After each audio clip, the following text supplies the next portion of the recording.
Vamos lá. Então agora nós vamos para a cardiomiopatia e embaraço.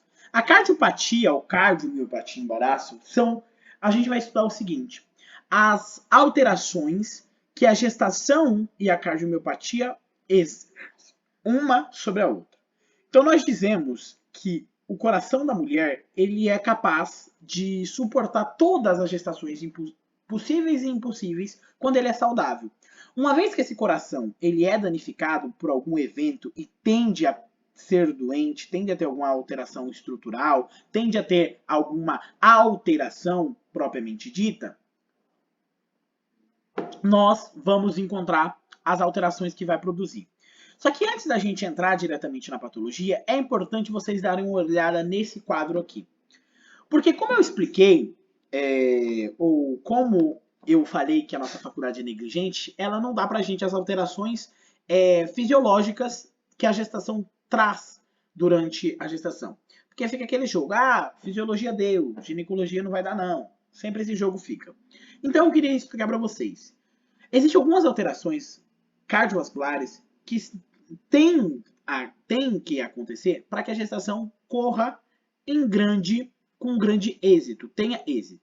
E a primeira dela, e que vocês têm que saber, é o seguinte: quando você está gestando um novo ser vivo, você automaticamente aumenta a sua taxa de consumo de oxigênio.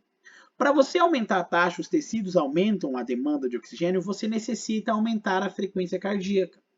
E ambos eventos iniciam na 8ª semana de gestação, chegando ao seu nível, ou seja, chegando ao seu aumento máximo, né, o termo, com aumento da capacidade normal em cima de 20%.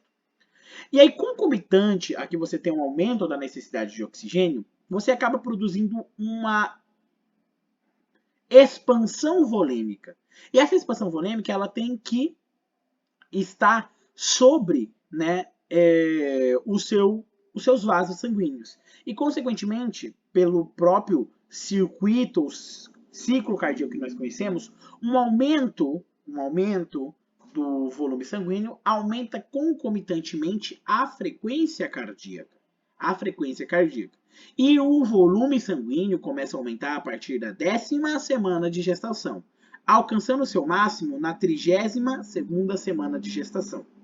Para abrigar esse volume que aumentou, os vasos eles têm que diminuir sua pressão. Então as artérias, até mesmo com a própria invasão do trofoblasto, vai diminuir a pressão arterial, principalmente a partir do segundo trimestre, lembra? Após as 20 semanas, né? Se normalizando, ou seja, e no término se normaliza. Já a pressão venosa, lembra sempre que as veias elas são mais complacentes. Então eu necessito, sim ou sim, de aumentar a pressão. Então eu tenho um aumento da pressão venosa a partir das 12 semanas e ao termo pode chegar a estar alterado entre 10 a 20 centímetros por cima do valor normal. Gente, isso aqui é importante, tá? Vocês têm que saber esses números chatos. Quando que começa a aumentar a frequência cardíaca? A partir da 8ª semana. Então eu costumo explicar assim, porque, por exemplo, eu fico imaginando assim, ó. Se eu tenho um feto na minha barriga, quando ele começa a crescer, na 8ª semana, eu preciso de mais oxigênio. O oxigênio e a taquicardia, ou seja, o aumento da frequência cardíaca, começa junto. 2 semanas após, eu tive uma grande expansão volêmica. Consequentemente, eu vou ter que aumentar a pressão venosa e diminuir a pressão arterial.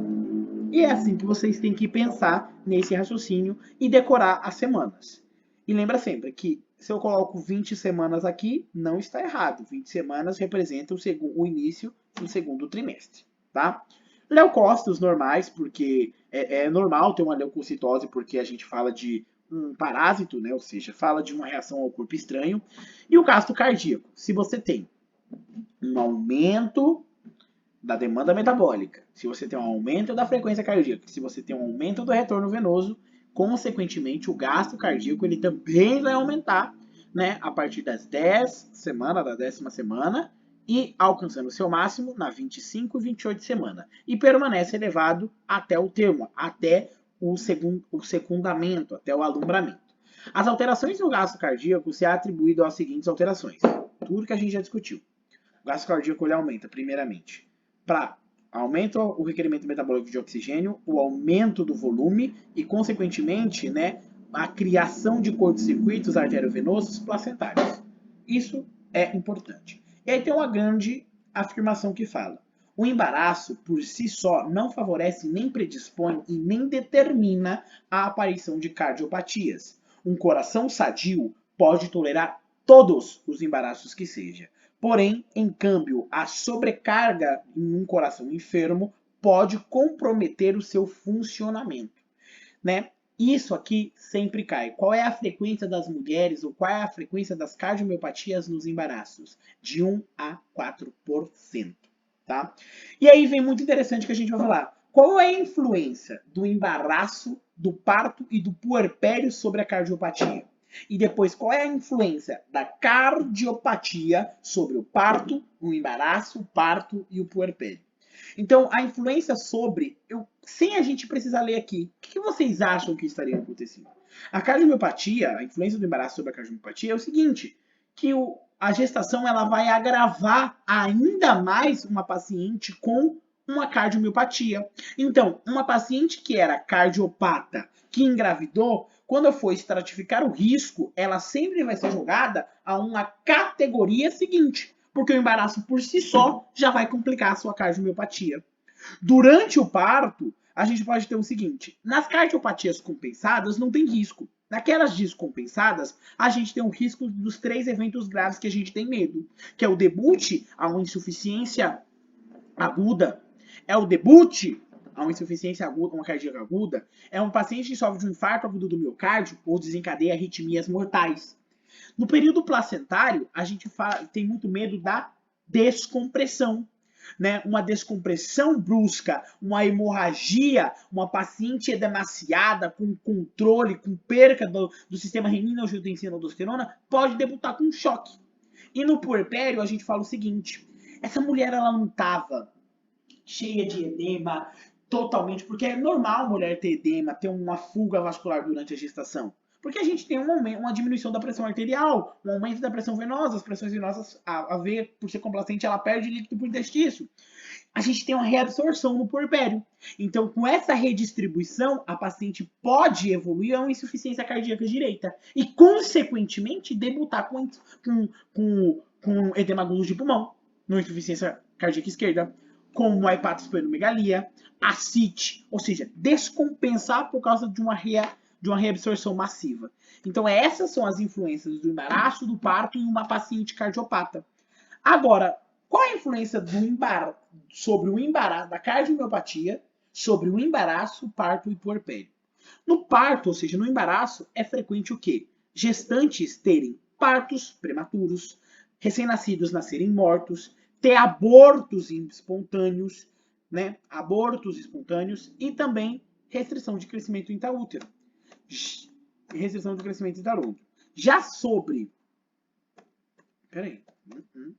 Já sobre... Eu acho que aqui tá faltando texto. Com certeza tá faltando texto aqui. Tenho certeza. Já sobre o puerpério e o parto, né? O que a gente fala, a gente avalia um possível risco sobre. No parto, a cardiomiopatia vai influenciar em mulheres que terão que fazer um parto mais sentado, porque tem o risco de debutarem com os eventos tóxicos, e no puerpério tendem a permanecer com um grau de insuficiência cardíaca por toda a vida. Qual que é a clínica? Quais são os signos de diagnóstico? Como eu vou diagnosticar uma cardiomiopatia? Gente, são coisas que vocês já viram em patologia médica, em clínica médica, ou em patologia médica, ou em semiologia médica. Signos de insuficiência cardíaca. Se eu tenho insuficiência cardíaca direita, quais são os signos? São signos de congestão retrógrado. Então eu tenho um esplenohepatomegalia, eu tenho signo de Kussmaul, que é uma êxtase jugular, eu tenho uma paciente edemaciada, eu tenho uma paciente não dispneica, dependendo do grau, e se ela é esquerda, eu tenho signos anterógrados, pulmonares, eu vou ter dispneia, palpitação, eu vou ter uma paciente astênica que sofre de síncope, como efeito anterógrado da insuficiência cardíaca esquerda, e ao exame físico, essas mulheres vão apresentar um coração aumentado, signos de congestão, onde eu posso escutar crepitações, fermentações pulmonares, onde eu posso escutar sopro, onde se considera um sopro sistólico patológico a partir do grau 3, e um sopro diastólico é, uma vez presente, eles sempre são patológicos, tá? E qual é o prognóstico nessas pacientes? Pacientes não tratadas ou tratadas tardiamente terão uma mortalidade de 20%. E aqui, gente, essas porcentagens caem. Eu sei que na nossa vida não vai agregar nada, porque o que agrega na minha vida? Até aqui, agregaria na nossa vida acadêmica. Até aqui é onde eu, como médico generalista, vou conseguir ir. Porque uma vez que eu diagnostico isso aqui, acabou. Eu vou derivar ela a um cardiologista, a um ginecologista e obstetra. Mas aqui a gente tem um conhecimento mais fino que fala o seguinte, que pacientes não tratadas ou tratadas tardiamente têm uma mortalidade de 20%. Então o olho com essas porcentagens pequenas. As tratadas precocemente, elas não controladas, elas têm 3% de mortalidade. Enquanto que as tratadas e controladas, elas têm uma mortalidade beirando a 1%. Tá? Quais são os acidentes mais temíveis? Outro tema de exame, outro tema que vocês de cardiomiopatia que pode estar sendo cobrado, que é a insuficiência, que é a arritmia, que é a fibrilação atrial ou auricular, o edema agudo de pulmão, tá? E tem esse IF aqui, que é uma insuficiência fracional, uma insuficiência de fração de ejeção, que estaria dentro da insuficiência cardíaca. Tá? Quais são os fatores que impioram o prognóstico? Aquelas pacientes que já têm antecedentes de insuficiência, né? Insuficiência cardíaca, pacientes que já têm uma fibrilação auricular, edema agudo de pulmão, já teve o histórico disso, né? E o estado do miocárdio está totalmente direcionado. Então, se aquela paciente que já sofreu um infarto agudo do miocárdio, por mais que não tenha insuficiência cardíaca, mas já tem um histórico de infarto, tem um risco cardiovascular muito elevado, pode ter umas lesões evolutivas, é sempre importante que essas pacientes elas tendem a ter um prognóstico pior comparado com as que não. E aí nós chegamos nas classificações. Como a gente classifica as cardiomiopatias? Na verdade, existem 3 classificações. Existe a classificação da NYHA, que é a New York Heart Association, e existe a classificação que é a classificação funcional, e existe a classificação estrutural, lembra lá que pode ser A, B e C e D, só que aqui o professor A, B, C e D, e aqui o professor coloca 1, 2 e 3. Vocês lembram disso de já estudarem insuficiência cardíaca? A NYHA, ela fala que é diante do grau, né, ou seja, diante do grau de dispneia realizado pelo paciente, nós conseguimos determinar 4 graus de funcionabilidade cardíaca. Onde fala o seguinte, que o grau 1 é aquele paciente que tem dispneia apenas com atividades exacerbantes. Grau 2 é aquele paciente que, ao subir 2 lances, ou seja, ao ter uma limitação leve, ao fazer uma atividade física moderada. Então ele subiu 2 lances de escada, ele andou 200 metros.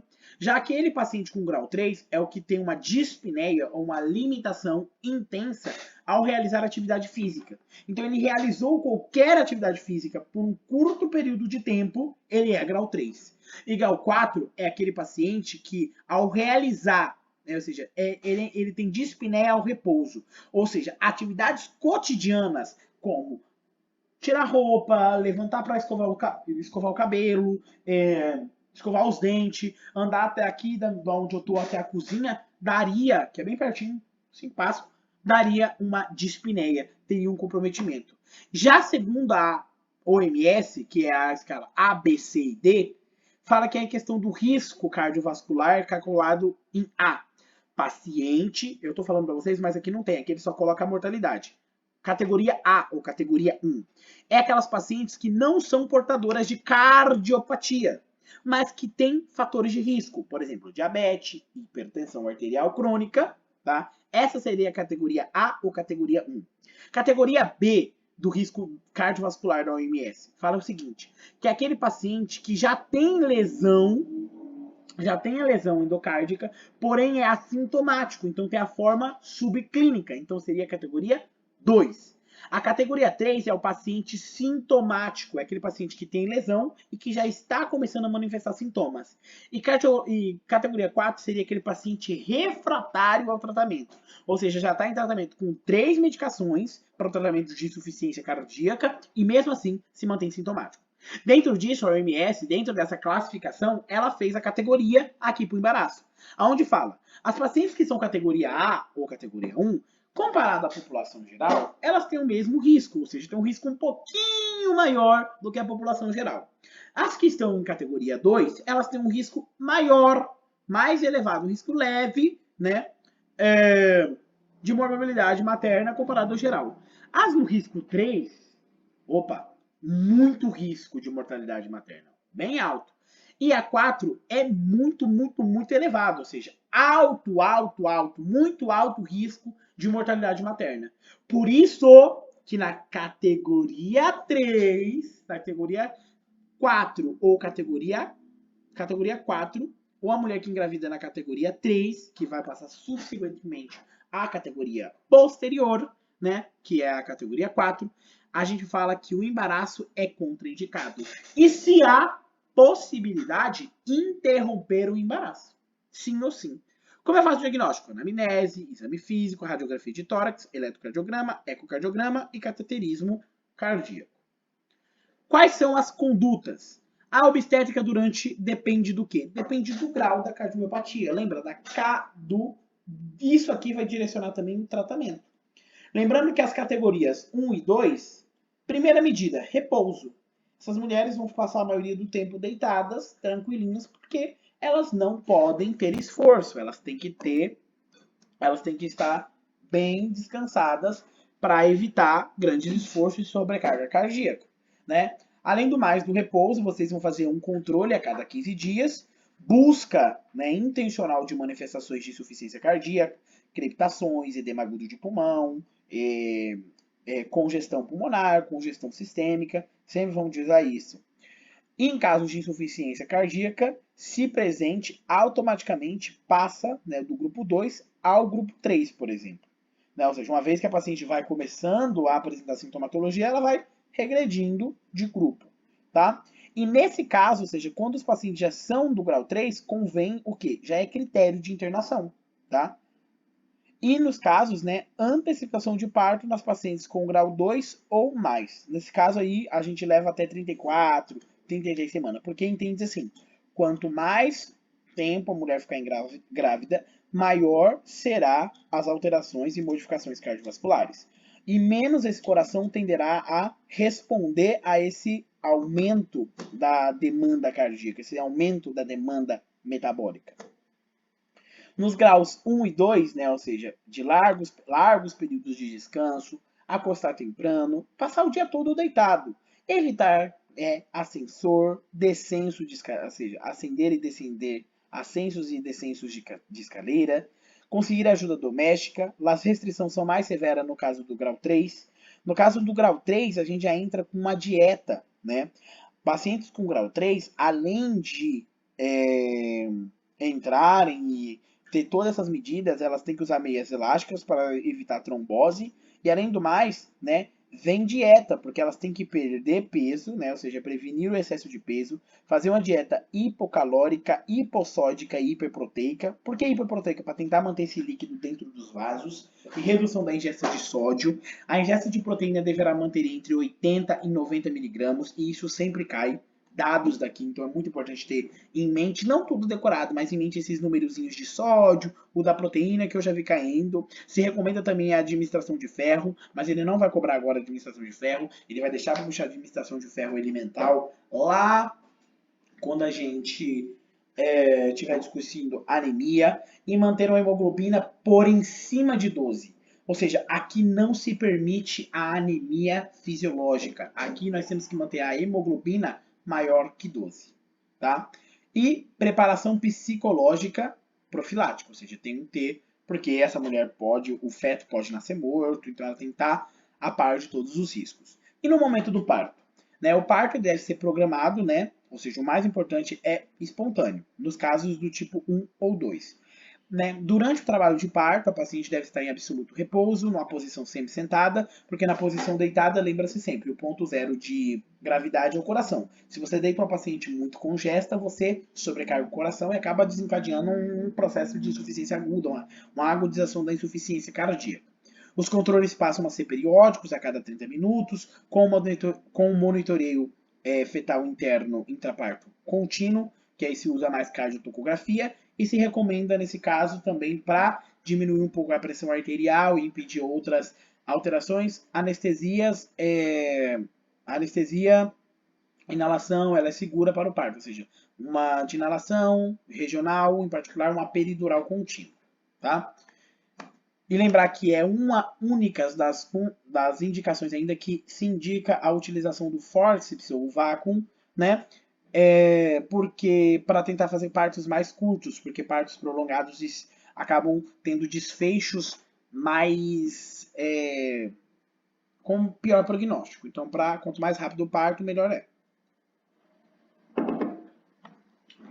Terceiro período, que é o período de placentação, ou seja, tratar de perder que a chance de sangue seja mínima.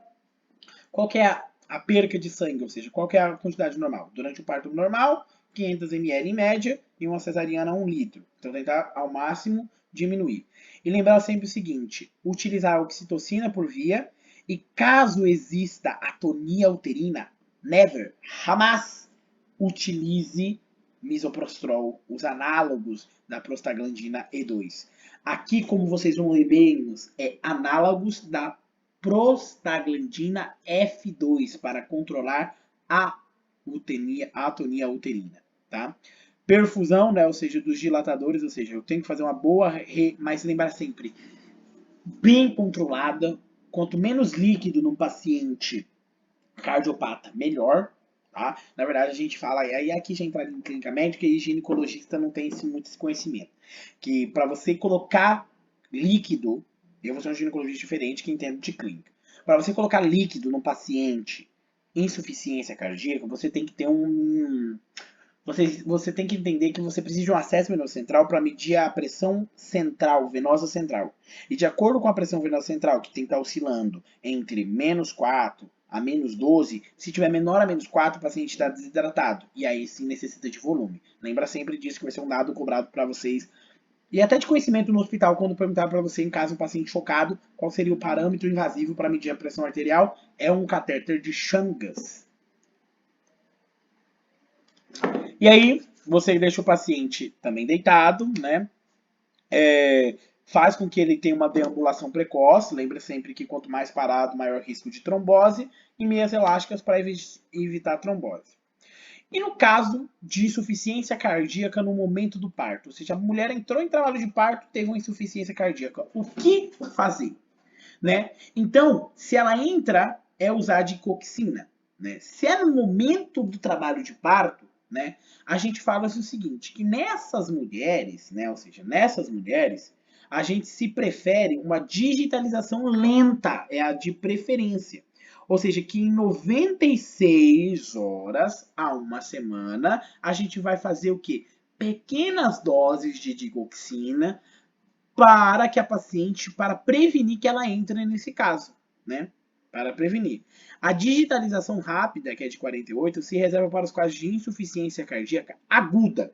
Então, por exemplo, o recomendado é o seguinte, que durante a gestação e a paciente está acima do grau, que seria o grau 3, né, já está ou debuta com insuficiência cardíaca, está recomendada a digitalização.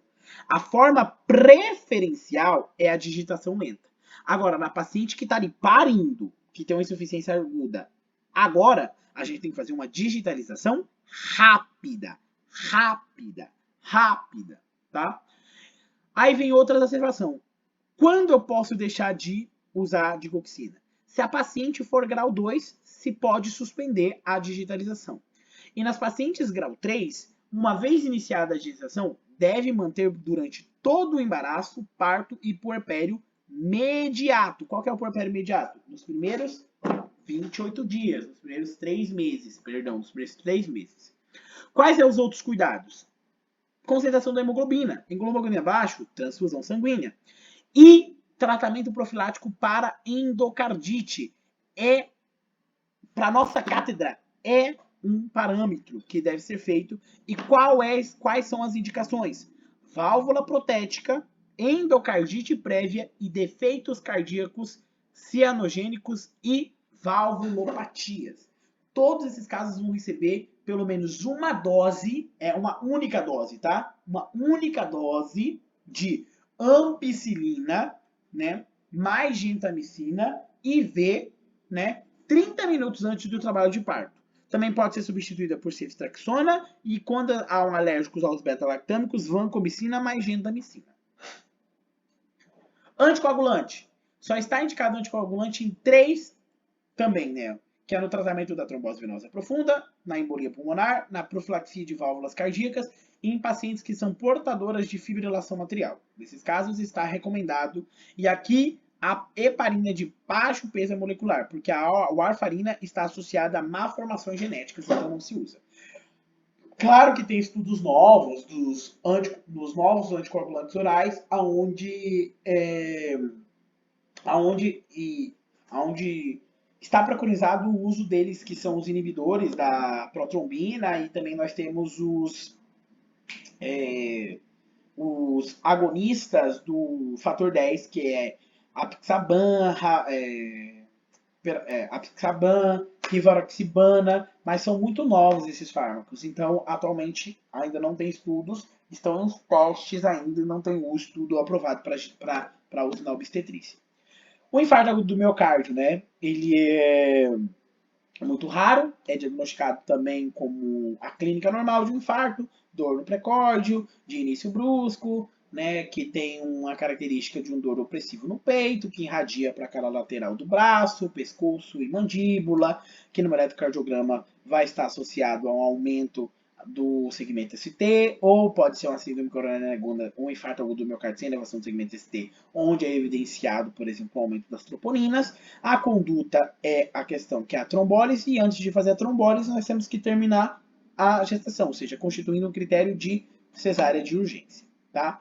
E a periparto é aquela paciente onde ela não tinha cardiomiopatia e ao decorrer após o parto, 6 meses após o parto, ela desenvolve uma transitória insuficiência cardíaca. Nesse caso, nós chamamos de cardiomiopatia periparto, onde tem alguns estudos que falam que seria por causa de uma reabsorção, de uma evolução de alto risco, né, daquele embaraço. E lembrar sempre que nessa situação tende a fazer com que as próximas gestações da mulher tenham um maior risco. E aí nós temos embaraço múltiplo. O embaraço múltiplo, ele é considerado, né, ou seja, ele é definido como a presença de mais de um feto a nível da cavidade uterina. Todas as gestações múltiplas, elas são consideradas patológicas. A mortalidade e morbilidade materna também estão elevadas, assim como a hiperemese gravídica, o diabetes mellitus gestacional, hipertensão, anemia, hemorragia, pós-parto, pós-cesárea e depressão pós-parto. Para o feto, essa relação, né, ou seja, a relação maior, né, aumenta 4 vezes a relação de fetos prematuros e natimortos comparado com fetos únicos. De embaraço múltiplo, a gente não precisa saber, o que vocês precisam saber é a classificação, sim ou sim, necessitamos saber que se classificam de acordo com o número de feto, que é dupla, quadrúpula, de acordo com o óvulo, com a quantidade de óvulo fertilizado, monozigota, dizigota, quantidade de tecido fetal, assim por dizer, tecido ovular, que pode ser monoamniótica, ou monocoriônica, ou dicoriônica, diamniótica, tá bom? Ou triamniótica, não sei, vai que você engravidou 3 óvulos. O embaraço vitelino, ele corresponde a 75% dos casos e se deve à ovulação de 2 óvulos no mesmo ciclo ovariano. Se são fecundados no mesmo coito, isso aqui é o que vai cair de embaraço vitelino, tá? Que se esses 2 óvulos, que é do mesmo ciclo, né? Pode ser do mesmo ciclo ou ciclo diferente. Se no mesmo ciclo, os 2 óvulos, né, são no mesmo coito, são fecundados, nós chamamos isso de impregnação. Impregnação. E se são em 2 coitos diferentes, nós falamos de superimpregnação. Agora, se os óvulos, né, se corresponde a 2 óvulos do mesmo ciclo, nós chamamos de superfecundação. fecundação. E se provém de óvulos de ciclos distintos, nós chamamos de superfetação. Ou seja, a gente pode classificar, por exemplo, assim. A gente pode classificar de acordo com o coito, né? A fecundação de coito e de qual ciclo que é o óvulo, né?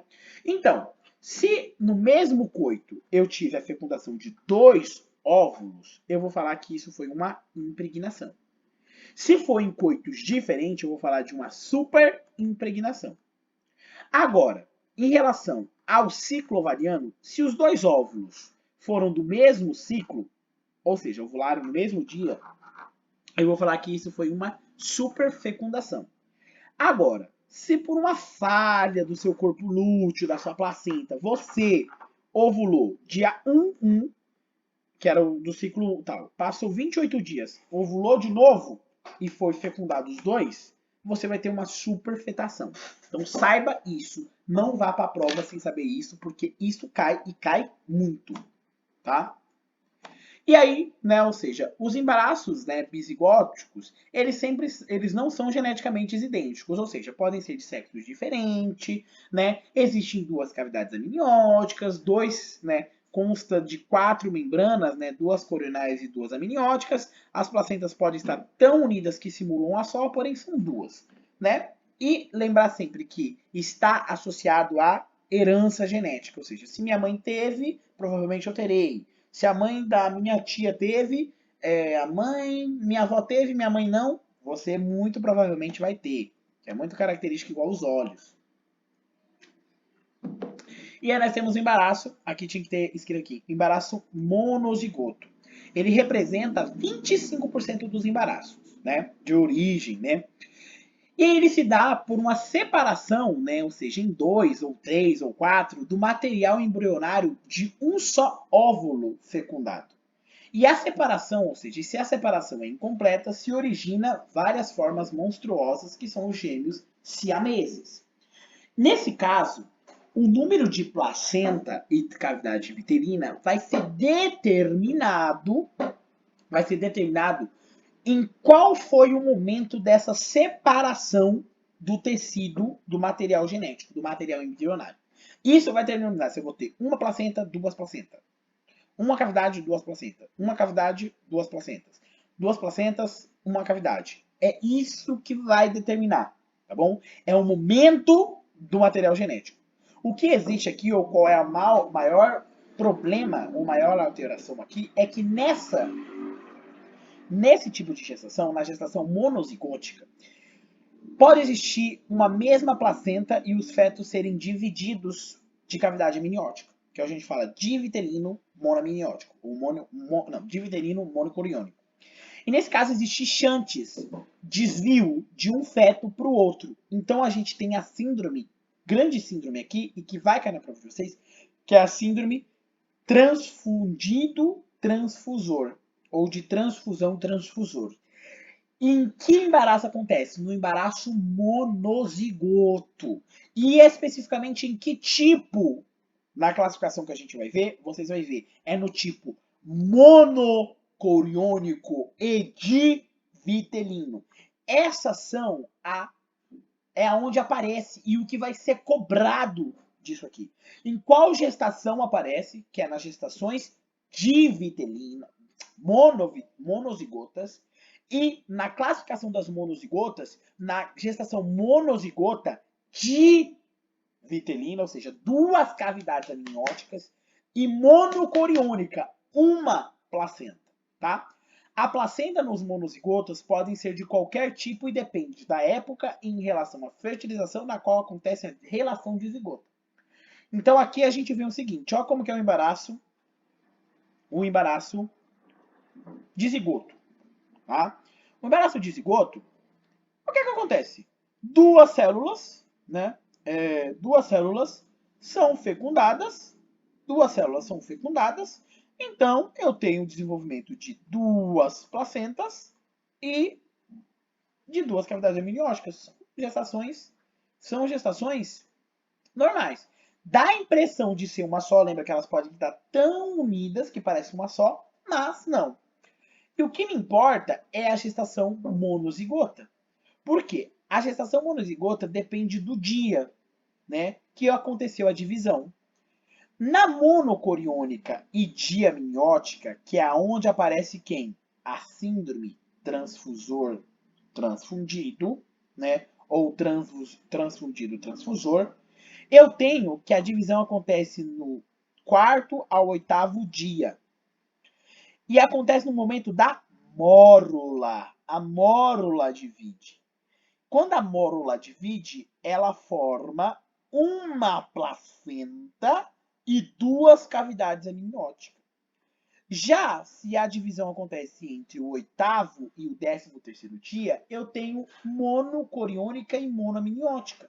Porque já acontece quando é o embrioblasto. Então, nesse caso, eu já tenho o quê? Eu já tenho um feto, uma placenta e uma cavidade uterina. E aquela divisão que acontece após 13 dias vai formar os gêmeos aberrantes. Elas também serão mono, mas serão gêmeos aberrantes. E aqui a divisão já acontece, por exemplo, quando é o blastocisto. E é uma divisão incompleta, que forma os gêmeos siameses. Tá? Lembrar sempre isso. A síndrome transfusão intergemelar, né? Sua prevalência é de 1 a cada 3 casos, né, por cada 10 mil nascimentos vivos.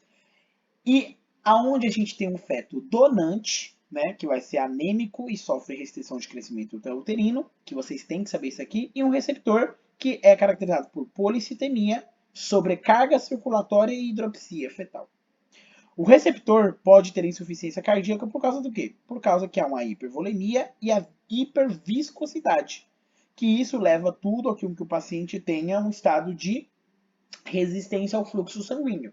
Além do mais, a gente pode apreciar ou visualizar ou perceber trombose e polissemia, que levam a hiperbilirrubinemia, por causa do alto índice de glóbulos rojos que tem, e quinectérios, que é uma encefalite provocada pelo acúmulo de bilirrubina indireta. Tá? É uma consequência de um fluxo sanguíneo unidirecional por causa de anastomoses ou shunts arteriovenosos. O normal é acontecer isso aqui, cada um ter o seu. E o que está acontecendo? Acontece isso aqui, né?